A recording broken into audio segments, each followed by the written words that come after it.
assessment and how artificial intelligence and quantum computing has changed the traditional methods for assessing cyber risk assessment. Now, first, let's start with the qualitative methods for assessing cyber risk, and then we're going to move into the quantitative approaches for measuring cyber risk. I'm going to show you some demonstrations. And then we're going to talk how these approaches have changed once AI has emerged and once quantum computing are affecting the system that we have today. What is the world leading method for qualitatively assessing cyber risk? Well, it's the NIST framework. So, cybersecurity framework from NIST, which looks like something like this, that has been established as the world leading framework for assessing cyber risk in a qualitative way. So, you don't really need to have significant volumes of data. We can just position the risk based on different categories. And this is also the most widely adopted framework in the world because it's the most flexible. Many people would argue in the UK, where I'm based, and in the European Union, many people prefer ISO. The problem with ISO is that it does not always give you a step by step process of how to secure your system. It just gives you a spreadsheet of control mechanisms that you need to have. It's very much ticking boxes. Now, with NIST, you would get more of a detailed overview of what are the steps that you need to perform, how do you need to perform those steps, what are the different control mechanisms that you need to have, and how do you implement them. So all that is in NIST. If you want to do a qualitative risk assessment, and this is probably the starting point. And from this framework, from the NIST framework, we're going to expand into the common vulnerability and exposures. We're going to be looking at the National Vulnerability Database.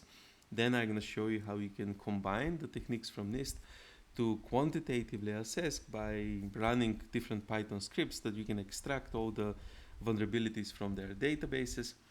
But this is a different approach. Before we go into too much detail about the NIST approach, let's look at the alternative approach, which is the quantitative risk assessment for cyber risk. And here, the leading institute in the world is the FAIR Institute, Factor Analysis of Information Risk. There are various different FAIR models. There is FAIR Data, FAIR AI. In terms of quantitative risk assessment, we're talking about the factor analysis of information risk. And in this tutorial, I'm going to show you how to apply the FAIR method to do quantitative cyber risk assessment. If you're interested in their standards, on their webpage, you can find their standards. You can register for free education and you can collaborate with them.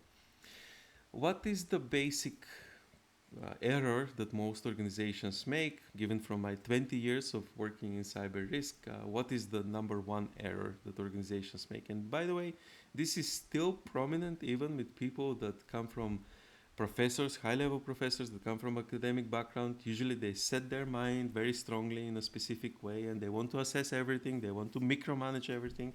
They want every single vulnerability to be assessed. Well, that's not how cybersecurity works, unfortunately. It just doesn't. Like if there's time, I will run a Python script here to show you how am I going to extract 300 and more than 300,000 vulnerabilities from the National Vulnerability Database, and only 2 or 3 or 5 would be at risk that we would actually consider in our system. Why? Because it always starts with setting up your organization system. You have to scope your environment. You don't assess vulnerabilities that they are non-exploitable. That's a full stop. Otherwise, even if you recruit all the cybersecurity engineers from Google, Amazon, you just won't catch up because that's not how it works. So if you are the type of manager that wants everything to be under control, well, in cybersecurity, unfortunately, many vulnerabilities are floating on the internet and we don't patch them because we score them. And according to the scoring system, they won't affect our system. And I will show you some of the tools on how we score them, and you can start scoring vulnerabilities. If they're not relevant to your system, why would you assess them in the first place? So this report here is from the National Center for Cybersecurity in the United Kingdom. The full report is publicly available on the internet. But I wanted to show you the NIST report on a similar topic. So this is again publicly available report from the NIST, as you can see in the logo here, and the link is above. First, we had many years ago, we had manual processes. Now everything is CRS solution, and CRS stands for cyber risk scoring. So we have automated processes for scoring cyber risk. The automation has happened even with the qualitative risk assessment approaches. Remember, we said that NIST is the qualitative, not the quantitative approach. So even in the qualitative approach, we're still scoring automatically. We don't do that manually anymore. Here, those assessments, automated assessments, could happen. Again, this is still from the NIST report. Could happen weekly, monthly, annually. On my systems, I run them dynamically, and they happen every 5 minutes. I wish I could run them instantaneously, but that would slow down the system too much. So that's why I run my risk assessment every 5 minutes. I can demonstrate how that can be done. But most organizations, they don't have capacity to do that, so they do it weekly, monthly, or annually. Now, other interesting diagrams that you can find here is demonstration of how the NIST control mechanisms work. And in this very long presentation, it will give you very interesting figures. And this is the final figure that I wanted to cover from this report, is that if some risk scores are at or below the average threshold, this could be automatic reauthorization. But if the risk score exceeds the threshold, they might require further review. What that means is only the risk score that is higher than a certain threshold is reviewed further. Not every vulnerability is reviewed further. And again, I'm going to say this for the last time. I've said it 3, 4, 5 times. There's hundreds of thousands of vulnerabilities, and we don't assess them all. We assess the ones that they are going to, or that we assume that they're going to affect our system. Now, this is a little bit about myself. I'm not going to read this text for you. I do have some open browsers I can show you. So that's my profile. I work for the University of Oxford. I'm in the Department of Computer Science. You can find this profile publicly available on their webpage. If you type my name, it's probably going to be the first link, and it's going to be under the staff in the computer science. I also have an association with the Turing Institute in London. That is the leading AI institute in the United Kingdom. It's the National Institute for Artificial Intelligence. So I work with them as well. I teach with Pearson's and O'Reilly. So here you can see some of the books that I have published and some of the courses that I'm teaching in the next few days. Most organizations have free subscription to O'Reilly, and they don't know that they have. Most universities, they do have free subscription to the digital library. You just need to sign in with your university login, and it will give you access to all these courses and all the books. Actually, Cisco, also big organizations, they also have free access to this digital library. So if you work for a university or if you work for a large corporation, it's very likely that you have free access to this digital library, which is called O'Reilly, and Pearson's is the same organization. You can go there and watch longer videos, 4 hours, 5 hours longer videos, or read my books. I also teach for the Swiss Cyber Institute. I have the workshop in 7 days. But if you have no access to any of those resources, and if you wanted to have purely open access free resource, then go to my Google Scholar profile. All of those papers are publicly available in open access. If you click that link, it won't ask you for a subscription, it will just open the text. That's because the University of Oxford has paid around £3,000 for each paper to be published in open access. If your university doesn't have these resources to pay thousands of pounds to make them publicly available, then the journal would charge subscription fees, but that's not the case. All of these papers, and there's loads of papers over there, as you can see, and you can scroll down, there's going to be even more and more and more. All of that is publicly available for free because my university is paying the open access fees. So that's enough about myself. Let's start with a little bit about the emerging risks, because I assume that people who are watching this video, they're interested in cyber risk assessment, and they already know a lot about NIST, they know a lot about FAIR, they know a lot about common vulnerability scoring. But how are these methods changing now that we have the emergence of artificial intelligence and quantum computing? Well, first, let's talk about at what stage we are with artificial intelligence. And this is going to be interesting, I promise. I know everybody talks about AI, but I tried to make it interesting. There's a concept called technological singularity. Technological singularity refers to a point in time, a single point in time when technology becomes better than humans. So AI, robotics, that becomes better than humans. And that means that quite often they would eradicate humanity. At what level we are in the progress of artificial intelligence. So first we're going to look at the progress of artificial intelligence, then we're going to look at performance of benchmarks. So here is just individual progress, and here it's benchmark, and then we're going to be looking at the safety of AI. So let's start with the progress of AI. Here is the test scores for AI systems on various capabilities that are related to human performance. So again, the next image is going to be slightly similar but different, because here we are looking at AI system on various capabilities that they are relative to humans. So reading, reasoning, complex reasoning. And if you see, this is the line of human performance benchmark. Now, interesting point, I'm going to be talking about what happened after 2023, but this is up to 2023, because the report was written in 2023. If you want to read this report, just go to oneworlddata.org artificial intelligence, and it's going to be there. Now, if you look at this graph here, artificial intelligence has already exceeded human capabilities in various different performance metrics. And from 2000 and since the emergence of ChatGPT, which is somewhere around here, 2001, 2002, we have seen that this only upward curve is just shooting straight up, outperforming human capabilities in every possible way. Now let's look at the performance of various benchmarks that they are compared to human level performance. Now, if you don't know what those benchmarks are basically a collection of different human level performance algorithms. So we have a line, the same like in the previous figure, of human level performance, and this is, for example, the benchmark for generative AI. And as you can see, this is all going up, up, up. So the progress of AI on these different benchmarks compared to human level performance, it's also on the upward trend. So the two figures compare each other. So what is the safety of artificial intelligence? And here, this is an interim report from a very accredited institution that you can read, and I'm just looking for a single diagram that I wanted to show you. Even apologize for me scrolling. There is the diagram. So we're referring to this, the training compute of new machine learning systems over time.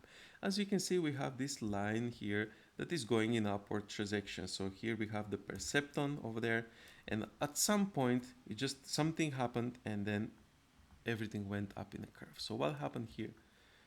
Well, something happened over there. We're going to be talking about that, but usually there is this trigger event that changes the perception. And now, by the way, ChatGPT 4, we are somewhere here, we have ChatGPT 5. So this is not up to date. And here you can find that figure that I showed you. If I scroll a little bit down, there you are. So this is the figure updated up to 2024. Now I'm going to close this one, and we're going to move to the next slide, which is the research trajectories of when will artificial intelligence and singularity happen. So if we look at that as a trajectory, so here what we're going to test first is the topic on, hold on, if I can copy this. For some reason it doesn't let me copy, so let me do this just so I can copy the text, and I'm going to show you something that you can replicate at home during this call or afterwards. So we're going now to the Google Trends, and we're going to type the topic artificial intelligence. We're going to change it by worldwide. We're going to change it to the longest that we can. And as you can see here, up to some point, that trajectory, the line was just going in a normal curve. It wasn't really going very much flat. But at some point, as you can see here specifically, it's just going up, up, and up. So there's a lot more interest and there's a lot more concern that artificial generative intelligence is becoming a real problem in our society. That's why it's something that we need to risk manage. And what are the recent growth in capabilities of AI? Well, this report here is from Epoch's AI, and I'm gonna let you read this in your own free time because it compares the models, the different models, the frontier models, with the LLMs and with select companies like Meta, OpenAI, Google. What you will notice if you read this interesting report with lots of visual explanations and diagrams is that the upward curve, and we're looking at this specifically 4x. So 4x according to one performance, 6.7x per year according to a different performance metrics. So according to this performance metric, even if it's running at that 6.7x per year, we are definitely heading towards a singularity event. Now, we could model this in various research papers. This is a research paper on archive preprint published that is modeling this. And as you can see from the modeling, that is also going in an upward curve. Going to the next slide, I'm not going to open these links because the presentation is going to get more like 3-4 hours instead of 1 hour lecture. But just to say that human intelligence is fixed, and if we can, unless we can somehow merge with the machine, the human intelligence will be surpassed, and that's as I showed you on the previous records. Now, this link here will lead you to the neural net from Elon Musk, where a pig brain has been connected already to a machine successfully. So there are efforts on that. And if you're wondering the curves that I was showing, where are we now at this present moment in 2025, because those reports were from 2005, well, in the presentations, if you open this link, we'll lead you to the OpenAI link, which claims that ChatGPT is PhD level in reasoning and coding and writing. And you know what? If I have to if I have to make a choice, I would say that quite a lot of this is actually correct. Because it outperforms coding by most people who finish universities and they just go to work in for the first 2 or 3 years. The beginning, the basic level of coding, I consider PhD to be a basic level. Many people would consider it to be very advanced level, but depends on what career you are. PhD, for example, when I'm comparing my skills now to when I finished my PhD back 15 years ago, I feel like I was eating bananas when I finished my PhD. But ChatGPT can outperform many people who are just finishing university and starting to code and develop. That is something to keep in mind because of those graphs and diagrams that I was showing, that how artificial intelligence will outperform humans in many levels. Well, how many people have PhD level knowledge about computers, right? Not many. So that is, I'm gonna rest my case over there. So here I have a link on understanding the risks, and this is from the National Cybersecurity Center, which is promoting various different cryptographic algorithms. So towards post-quantum cryptography, that stands for post-quantum cryptography standardization. And as you can see, the algorithms, if you're familiar with the post-quantum cryptography, you would notice that those are exactly the same algorithms that they have been adopted by the NIST for post-quantum encryption. So UK, this is a UK report from the National Center for Cybersecurity in the UK, and they're adopting the same algorithms as they are in the United States. So I'm closing this one. And I wanted to show you this, and probably this one and the next report will be the last exciting diagrams that I'm pointing out. Then we're going to look at some more technical. This is the Willow. It's a recent, not that recent, but it's from 2025. And most people point out to the first, and actually to the second, but actually the first is the most interesting sentence. But let's start with the second one because most of the people who read this report get really excited about this. So Willow performed a standard benchmark computation in under 5 minutes that would take one of today's fastest supercomputers 10 septillion years. That is a number that vastly exceeds the age of the universe. So they have developed a quantum chip that could perform computations in 5 minutes. The not the traditional computer, the fastest supercomputer in the world. The supercomputers is a collection of many different computers. So the fastest supercomputer in the world would take 10 septillion years, a number that exceeds the age of the universe. And the new computer can do all that calculation in 5 minutes. So that's the difference between quantum and supercomputers, not to mention the normal computers, because we are not even comparing a quantum computer with a normal laptop. It's just the comparison is not there because quantum computing would never be used for something so small like watching YouTube videos. But going back to my point, that the first point is the most concerning, not the second one. Most people read the second one, they talk about that, but the first point is, so the Willow can reduce the errors, the quantum errors exponentially. You can scale up to use more qubits. Why is that important? Because it's the number of qubits that is problematic. Running one qubit is like spinning a plate. And you cannot do it for a very long time. And if you have one and you need to have, let's say, 3 4,000 to break RSA, the current encryption methods, it's like spinning one plate, and that's one qubit, and you want to add another plate on top of the spinning plate. So you want to spin a second plate and you want to maintain the two spinning plates. Well, imagine that you need to add 3,000 spinning plates. It's a really complicated thing. But Willow can reduce the quantum error exponentially, and that is why this is concerning. Now, going back to the course and just showing you how you can test quantum computing today. This is from IBM. You can actually get free access. You can sign up for free for the Opera plan, and you can get up to 10 minutes runtime per month per person registered.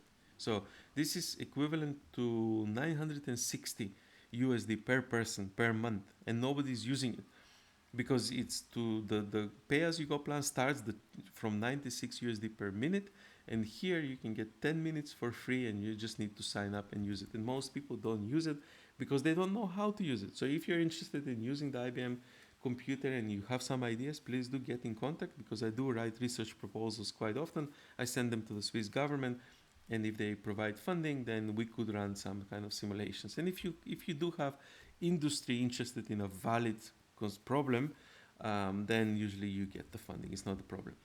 Now, there's a lot more that we can talk about those topics, but unfortunately 1 hour is really short, so we won't be able to cover all those topics. Just wanted to point out that there's a link here, the path towards quantum advantage, and if you open that link, it will give you a very detailed map of what we can expect and when. That's from IBM. They have created a map of the path towards quantum advantage. Here there's a testbed, this Abu Dhabi testbed. Actually, I have a whole list of around 20 different testbeds that you can use in collaboration. So there are quantum secure testbeds that you can use. And here there's a quantum roadmap to post-quantum security. This is from the European Union. Why did I include that link? Because NIST adopted the post-quantum cryptography algorithms. They selected them. European Union and the UK objected the adoption of those algorithms for a long time. Now I showed you the report from the UK that is already adopting the NIST selected algorithm, and this report here in green is how the European Union is planning to adopt the NIST approved post-quantum cryptography. This was quite obvious that they're going to do it. It was just politicizing something that should not never be politicized. They were politicizing security. Actually, most of the post-quantum cryptography algorithms adopted by NIST emerged from Europe, from Zurich, from Frankfurt, from Vienna. So it's not like we have the capability to produce better algorithms because we already produced those algorithms. Now, what are the early warning signs? So you lack security updates. Second is your organization has no encryption standards, no plan for encryption standards. If you have no plans, that means you're ignoring the problem. And actually, this is something that they call the time travel attack, when organizations that they develop that they are developing quantum computing now, adversarial organizations, they're probably storing data already, and that data is from banking, finance, stocks, information that would be still valid in 5, 10, 15 years time when they have the computer, and they can do what they call time travel attack. The same attack is also called save now, decrypt later. So imagine you have loads of money in a wallet that is not going to change, bonds that they're not going to change in 5, 10, 15 years time. Well, imagine you have that encrypted and stored. You have a quantum computer, you break the algorithm, you sell the bonds, and then you are out of money. And if you're skeptical about quantum computers, here there's a link to a whole list of quantum processors that are already in existence, and you'll be surprised about how many quantum processors there are. If you're interested in quantum computing, do leave that as a feedback. We can have a course. I'm very happy to teach a course on quantum computing, but now we need to talk about something different: introduction to cyber risk rating. And here we are looking at common vulnerability and exposure, common vulnerability scoring system. We're going to relate those to ALE, annualized loss expectancy, annualized rate of occurrence, ARO, cyber risk quantification, CRO, single loss expectancy. So please remember those abbreviations if you don't come from the quantitative aspects of risk assessment. And at any point in time during this presentation, if you wonder What is ALE? Remember that the slides will be shared with you, and on the first slide, you do have these abbreviations. Many people get confused, and towards the slide 15, they would say, what was ALE? What was ARO? That's just abbreviations on annualized loss expectancy or annualized rate of occurrence. Now, many of those terminologies are actually adapted by the FAIR Institute in different names. But let's look at the common vulnerabilities and exposures and how do they relate. And we can also look at the DREAD model, which is still related to risk assessment today. Before we move any further, remember that there are local standards, there are EU standards like NIS, DORA, FINMA, but there are also standards that they are applicable to the entire world, global standards. And this is the link to the FAIR Institute, where you can find how they are performing risk assessment. You might be surprised to find out that many of the assessments that they're doing, they're actually developed in Switzerland. The engine behind the FAIR Institute is the cyber value at risk. I worked on the cyber value at risk. I published the model, the engine, in 2018. And guess where did I find my training to build that model? Actually, I went to Zurich and I spoke to Deloitte because I thought that Deloitte in Zurich has published it, but actually it was Deloitte in Netherlands. And I asked them how did they build the system. You can talk about this. It's been quite a few years since then. There's nothing secretive. Most of the papers are published in open access. So I did contact the team in Netherlands, and they said they put a group of experts in a room because although it was quantitative, it was still in such early stages that the data strategies were not built by the organizations. So you can build a quantitative model, but you need the data. In 2018, 2017, 2016, when they were building that model, the data strategy of those organizations was not up to scratch. And I don't want to point fingers and name organizations, but most organizations, even today, if they want to do quantitative risk assessment, they lack the data because their data strategy is not planned. And before you can do anything with quantitative risk assessment, you need to sort out your data strategy. What kind of data do you need to store? Loss event frequency, loss magnitude, primary loss, secondary loss, event frequency, secondary loss magnitude, threat event frequency, vulnerability, threat capability, resistance, strength, probability of action, value, level. Those are all the different things that you need to build into your data strategy. So if you're looking at a very local, regional framework for risk assessment, and if you need to be compliant with that, that's perfectly okay.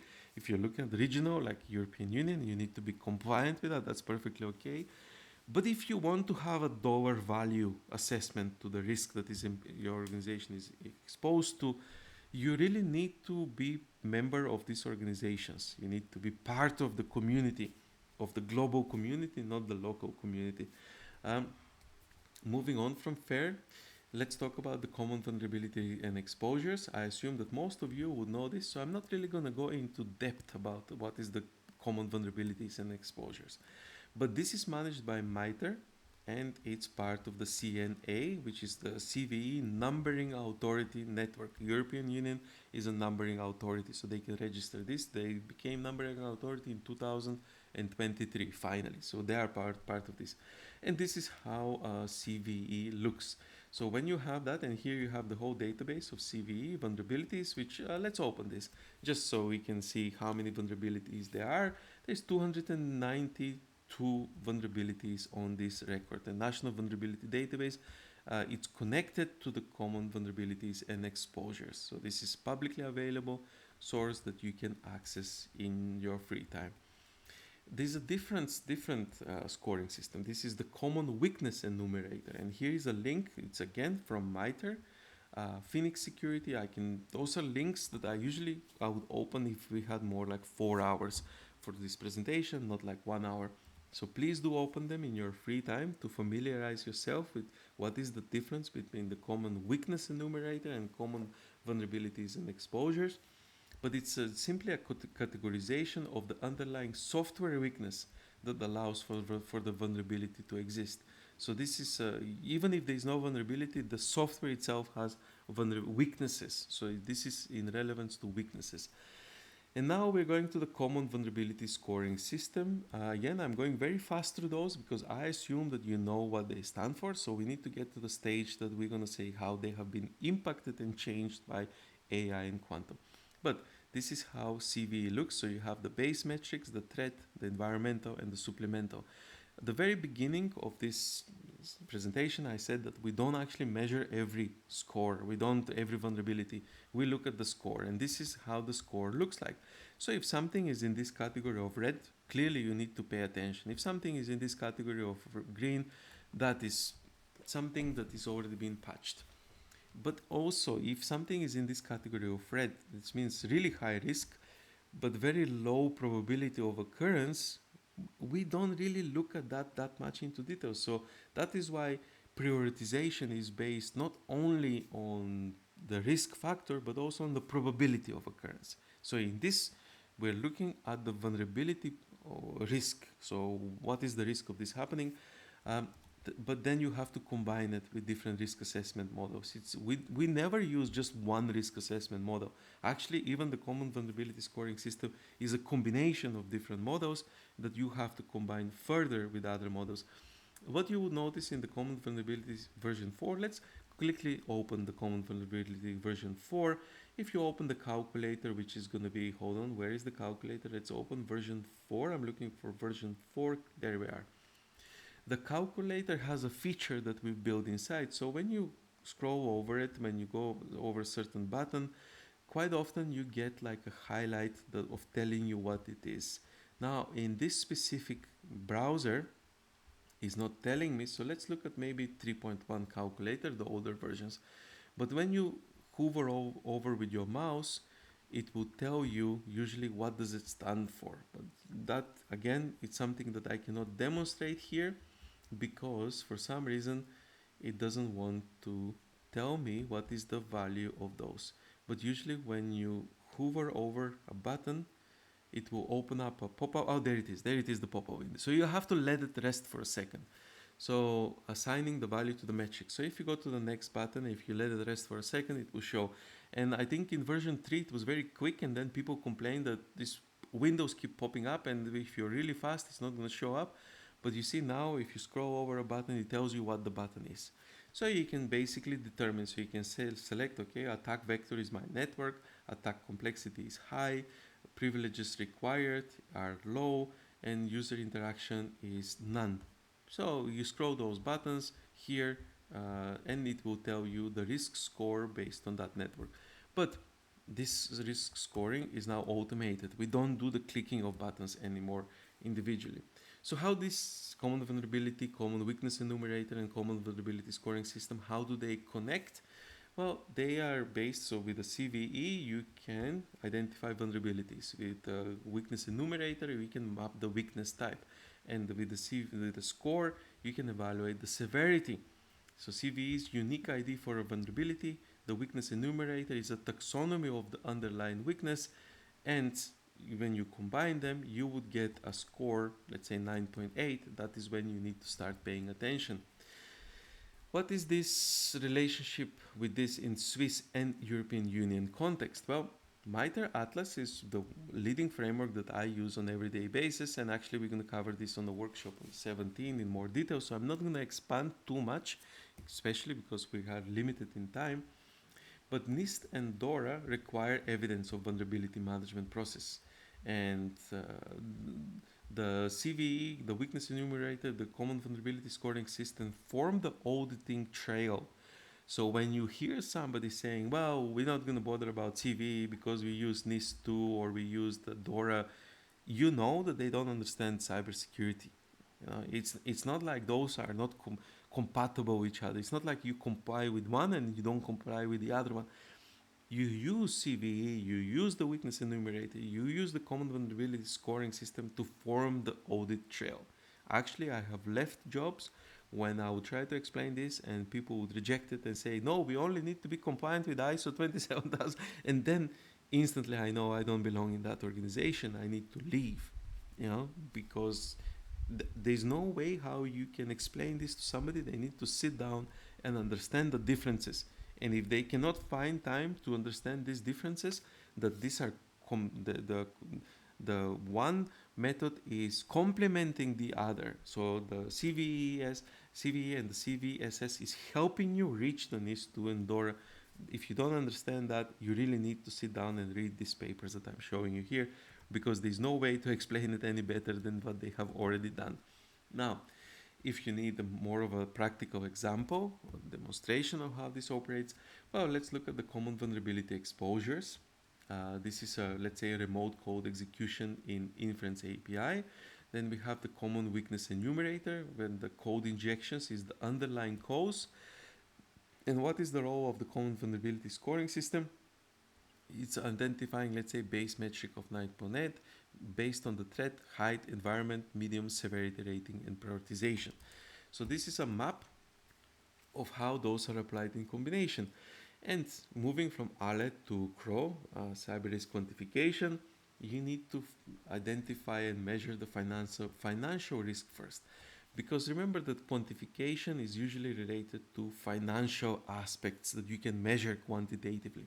If there is an attack, if you have downtime, what is the dollar value that is associated to that? And for this, you would use open fair model to model the loss frequency magnitudes and show the loss succeedance curve. When you click on that link, it will show you, lead you to the place where that would be explained how it is done, unless you already know, which I assume that you already know. So the severity baseline comes from the common vulnerability scoring system, and that it is based on base, threat plus environment. Then the likelihood, you can use EPSS version 4. Let's open this one because we didn't really look at this. This is again coming from FIRST. So it's the same organization that is maintaining the common vulnerability scoring system. Now let's close that one and come back. The exploitation reality check is from CISA, KEV. So let's open KEV. Oh, hold on. KEV stands for Known Exploited Vulnerabilities Catalog. So you have this catalog, and there's a shift towards JSON storing, machine readable formats, not PDF, not Word. There's a significant shift, and this has been going on for at least 5 years now. A significant shift towards JSON file storage, so the machine could read. Hold on, I don't want to save that. I just want to close that. Now, in terms of decision logic, there's something comparable to common vulnerability scoring system. It's called SSVC. It's based on decision trees, and this is the stakeholder specific vulnerability categorization. For many months, this was gossip that is going to overtake the common vulnerability scoring system. There's a whole video here that you can watch. How is it different? Why is it better than the common vulnerability scoring system? What it ended up being is a tool that we use in combination with the common vulnerability scoring system, but we're not only using that. We use it mostly for decision logic. And in terms of government alignment, we need to look at the common vulnerability, the NIST Cybersecurity Framework 2.0 with risk conversion, and that if you're compliant with the NIST Cybersecurity Framework, is very, very, very likely that you're also compliant with ISO. And even if you're not, it's going to be very easy to be compliant with ISO because they're complementary. Now, looking at the updated, so here actually I'm just looking at the clock, and this is going to take longer. So it's already been like 40 minutes, 30-40 minutes. I better stop the video now. You might as well subscribe to the channel, and you're going to get more videos like this. This is going to be a continuation of a playlist, but if one video is really long, I mean, it's not a lecture and you're not students. So people who watch this on YouTube will just get bored and leave. So that's why I try to cut them. If you have 4-hour lecture, students, they have to stay there even if they don't want to, because they paid tuition fees and they study. But on YouTube, people would leave. Actually, my idea was to keep the videos to 5 minutes long, but it's impossible. It is so much editing that you have to do and so many upload. You have to be full-time YouTuber. So I'm going to stop the video here, but there's a loads more slides just to show you. I'm going to continue. I'm going to record it a different day, and I'm going to upload those slides, and this is going to be part of a playlist. So this again is part of a preparation that I'm doing for a course that I'm teaching in like 40-50 minutes today, with professionals, chief information officers in large organizations. So this is not a lightweight course, but I'm trying to make it presentable in a way that everybody could understand it. So hopefully you'll subscribe, and I will see you in the next one.